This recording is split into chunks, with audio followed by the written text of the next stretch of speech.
Hi hello my dear friends, it is very important to have attitude of gratitude. కృతజ్ఞత భావంతో ఉండడం అత్యంత కీలకం మై డియర్ ఫ్రెండ్స్. మీరు దేని పట్ల కృతజ్ఞత కలిగి ఉన్నారు అనేది ముందుగా నిర్ణయించుకోండి. ముందుగా మీకున్న డబ్బు, సంపద, ఐశ్వర్యం పట్ల కృతజ్ఞత భావం కలిగి ఉన్నప్పుడు మీరు అంతకంటే ఎక్కువ పొందడం జరుగుతుంది మై డియర్ ఫ్రెండ్స్.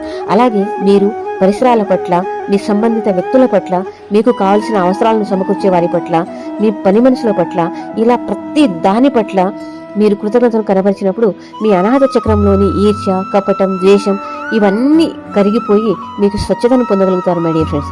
కేవలం ప్రేమ మాత్రమే మీ అనాహత చక్రంలో మిగిలిపోయి మీ జీవితం అంతా ప్రేమమయమైపోతుంది మై డియర్ ఫ్రెండ్స్. ఎప్పుడైతే మీరు ప్రేమతో నిండిన హృదయంతో ఉంటారో మీకు తెలియకుండానే విశ్వం, యూనివర్స్ ద్వారా ధన సంపత్తులు, ఐశ్వర్యం లాంటివన్నీ మీకు సమకూర్చబడతాయి. ఇప్పుడు మీరు చేరిన ధన సంపత్తుల పట్ల మీకు ధనవంతుడిగా జీవనం కొనసాగిస్తూ అందరికీ సేవా రూపంలో పంచడం వల్ల నిరంతరం ధార మీ జీవితంలో అభివ్యక్తం అయిపోతుంది మై డియర్ ఫ్రెండ్స్. ఇదంతా కేవలం మీరు చూపే కృతజ్ఞత వల్లే సాధ్యమవుతుంది.